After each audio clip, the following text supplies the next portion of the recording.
Oh,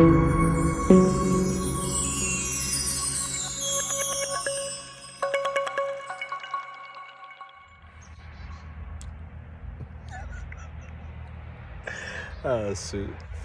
There we go.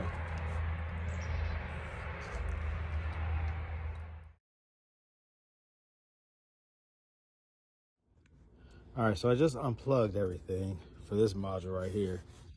And look at it. Look how wet it is. I think it's soaking wet. God.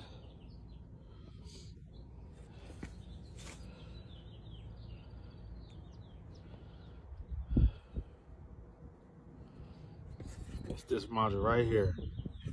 Soaking wet.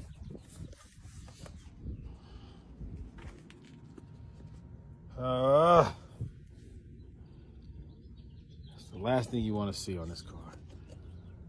God, man.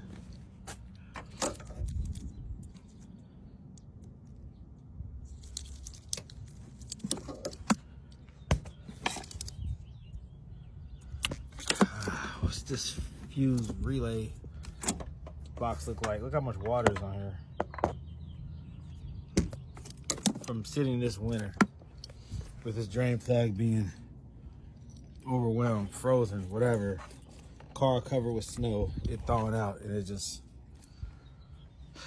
building up a lot of condensation inside of here. So much that it just soaked everything. Same thing over here. This stuff is all soaking wet.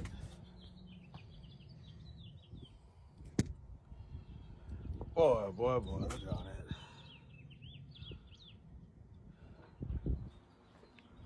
Oh, God. These car projects are overwhelming sometimes, I swear. All for the love of Mercedes. Alrighty, just an update regarding my modules and my relays and fuse holders getting wet. I decided to move the car closer to the house, right out of the driveway where it was located. And I am now letting it air dry because it's decent weather today. Warmer than usual. It's in the 50s, so I decided to take the covers off, leave them off, and let this air dry. Now, pulling this out, I see here the drain tube. I don't like that it's located there. They don't do that on a newer Mercedes, but on the older Mercedes, they did do that, which allows the drainage, the water drainage, and condensation to build up inside of this box if you don't keep the drain plugs clean. You can see here that everything had moisture on it, but everything is dried up now. But sometimes there is permanent damage, and I won't know until I attempt to start it back up again. The last time I tried to start it back up, it did do so properly because I got as much water out as I could, dried it out as much as I could so that the conductivity was not compromised by water. Now over here, I haven't pulled anything back out again. But again, it's been drying all day, allowing this moisture to escape. Now, if I pull these out, I'm sure I'll see the same thing. There also was evidence over there that there was a mouse inside of here. And the most obvious evidence is the poop. This is what happens when you leave a car sitting too long and not driving, not being driven. You see there also a bunch of leaves. I bet you that's where the mouse was hanging out at.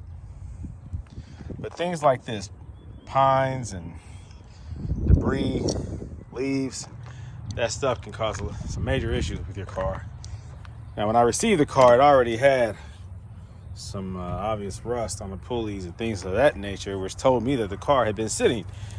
And the previous owner did tell me that the car was sitting in a garage for about a year or two. But he did not tell me that it was in such bad condition. When he sold me the car, I purchased it without going to the city where it was located to actually see the vehicle. I trusted this guy. He told me that he was a former police officer, retired. So I assumed that he was honest, but he was just the opposite. He probably wasn't even a real police officer. Probably was a mall cop. He probably pulled out quarters when trying to catch a criminal, said that he was going to call the real cops. Cornball. I can't stand somebody that lies, man. I just really can't. It pisses me off. Because I don't lie to people when I'm trying to buy cars, when I'm trying to sell cars. I keep it real, but everybody's not like that. So yeah, there's a lot of junk in here that I have to clean out. But today was a good day for it. In the garage, I've been working on a coilover conversion. You can't see it, but there's an SL in there doing a coilover swap. Yeah, I gotta get all this out of here. So that's my project for the day. I'm done with the coilover swap, and now I'm working on this. Just get some stuff done before I close up shop. All right? Just a little update. Look at this.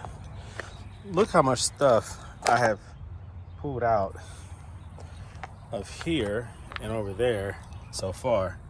You see, when there's a lot of leaves, there's a lot of moisture. It holds moisture, and that's the biggest problem.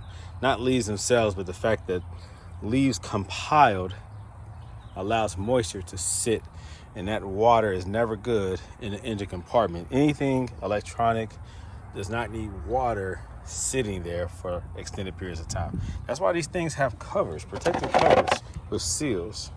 You don't want water getting inside of here. So you have to do the preventative things and keep the debris and leaves and dirt to a bare minimum. Clean this thing out, keep it clean so that this doesn't happen. That's a lot of stuff.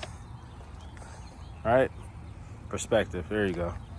And there's still more back in there, you see.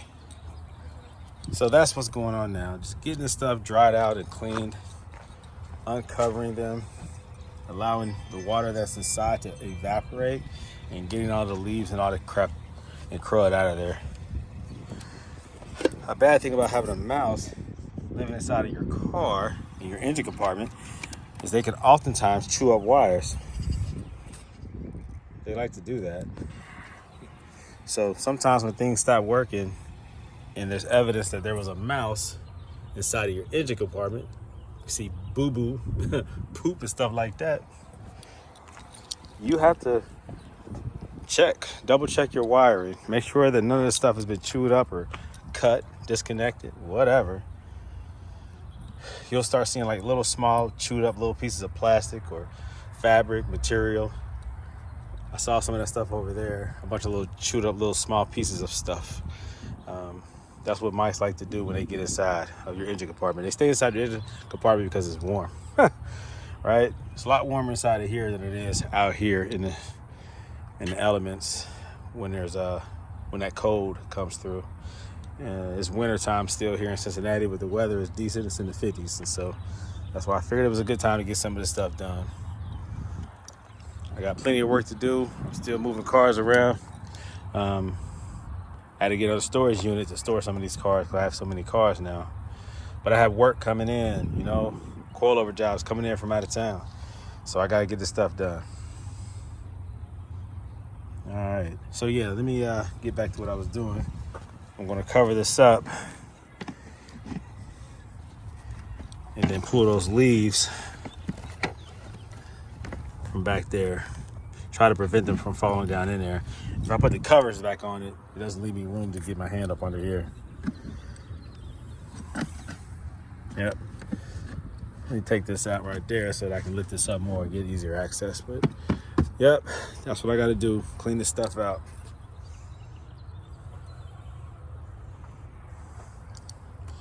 Goodness. That's what I get for having too many cars and leaving cars outside too long. Yeah, man. Life of Golda Autoworks. Crazy. So I've come to the conclusion that the reason why I have so much crap inside of here is because of the mouse. I mean, where these leaves are located all back up in there and up under here, there's no way that they could have naturally got in there. Not the concentration levels that I see. This stuff right here, look at all this, dude. This was put in there by the mouse. Basically, it was a nest, okay? So that's why I'm having so many issues. So many leaves were like built up under here and all around the fuse box. But yes, they hung around here. I wouldn't be surprised if it was more than one mouse, the level of concentration of leaves. So this is something that you guys gotta consider when you're leaving your cars outside. I know I'm not the first person to have rodents or mice living in their car. Golly.